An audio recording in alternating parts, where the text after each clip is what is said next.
Para to sa mga lalaki. Hindi ko nilalahat ang mga lalaki sa sasabihin kong to. Pero para to sa mga lalaki. Para sa'yo. Yes, para sa'yo. Kung nakikinig ka at naririnig mo ang video ko ngayon o pinapanood mo ang video ko ngayon, para sa'yo to. Makinig ka ha. Alam nyo, napakatanga nyo. Napakabobo nyo. Sino ba kayo para saktan nyo ng saktan ang babaeng nagmamahal sa inyo? Gayong lahat naman ay nasa kanya na. Lahat naman ay talagang makikita nyo sa kanya. Hindi siya yung tipo ng babae na palabarkada, hindi siya yung tipo ng babae na ipaprioritize niya yung sarili niya, hindi siya tipo ng babae na makasarili. Prina-priority niya ang family. Prina-priority niya ang relationship nyo. Kung may mga anak kayo, prina-priority niya ang mga anak nyo. Sino ka para patuloy mo siyang saktan? Bakit hanggang ngayon, ganyan ka pa rin? For how many long years na nagtitiis sa'yo ang isang babae? How many long years na nandyan siya at nag-i-stay siya para sa'yo, para lang mabuo ang pamilya nyo? Bakit hanggang ngayon, ganyan ka pa rin? Hindi ka pa rin nagbabago? Alam mo ba na napakahirap maghanap ng jowa o asawa o babae na matino sa panahon ngayon? Sa panahon ngayon, kung tutuusin, ang mga babae easy to get na. Sa totoo lang ha, hindi ko saan nilalahat ang mga babae, pero sa generation natin ngayon, lahat, halos lahat, hindi lahat ha, halos lahat ng mga babae is easy to get na. Titikman lang, aalis. Iiwanan ng babae, iiwanan si lalaki. Ganun lang, tikim-tikim lang. Pero yung kasama mo ngayon, andyan siya sa'yo ngayon, oh. Nag-iintay siya na magbago ka, nagtitiis siya, kasi mahal ka niya. So bakit hindi mo kayang pahalagahan? Bakit hanggang ngayon kailangan mo pa rin siyang saktan? Bakit hanggang ngayon kailangan mo pa rin siyang lukuhin? Bakit hindi mo kayang i-prioritize ang family niyo? Gayong ganun naman ang ginagawa niya. Guys, lalaki ka. Kung tutuusin, dapat ikaw ang pader ng pamilya. Ikaw dapat ang nakikitaan ng babae ng lakas ng loob, tiyaga, tibay. Ikaw ang tibay ng bahay. Ikaw ang haharang. Ikaw ang magiging pundasyon ng bahay nyo. Ganun ka dapat. Pero hindi. Mali ang ginagawa mo ngayon. Ang ginagawa mo ngayon, ibinibigay mo lahat sa babae ang responsibilidad. Siya na ang ilaw ng tahanan, siya pa ang haligi ng tahanan. At hindi pa yun ha, siya pa ang bubong.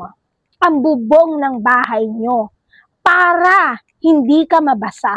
Sinisilong ka ng asawa mo sa bubong niya para hindi ka mabasa. Hindi mo magets? Ibig ko sabihin, para hindi ka lalong mapariwara.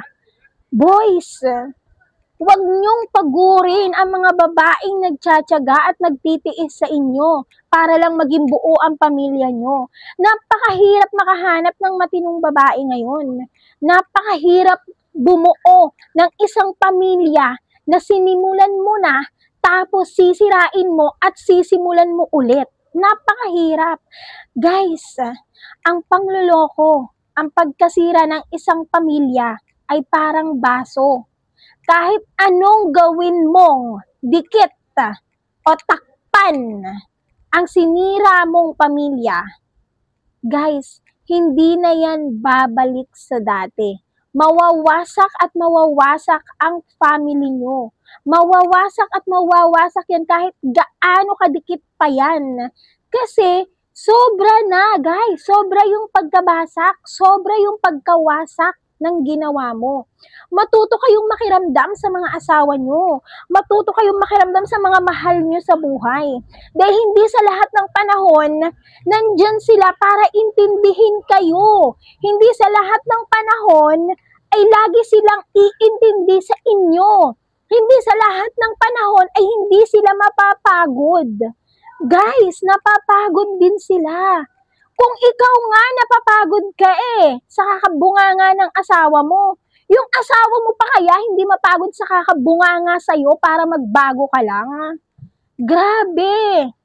Ayusin niyo yung buhay niyo hangga't meron pa kayong mga taong nagmamahal sa inyo at nagmamalasakit sa inyo.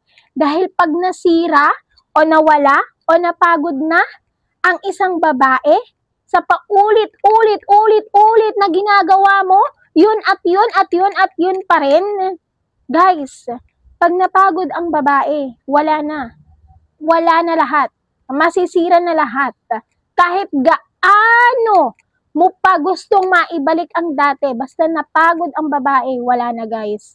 Sa totoo lang, pinakamahaba ang pasensya ng isang babae sa isang lalaki. Talagang ang pasensya ng babae ang pinakamahaba kaysa sa inyo. Tingnan nyo nga, kakabati nyo lang ha, imaginein mo yun ha. Pagkatapos mong humingi ng sorry, pagkatapos mong mangako at magsabi ng kung ano-ano, wala pa nga isang araw, ayan ka na naman, nandyan ka na naman. So, diba, napakarupok mo. Wag mong ituloy ang ganyang ginagawa mo sa totoo lang. Kasi pag napagod ang isang tao sa'yo, pasensyahan na lang itagaman sa bato. Hindi mo na kayang maibalik at mabuo ang dati. Tandaan mo. Kaya, magbago ka na. Magbago ka na hanggat hindi pa huli ang lahat.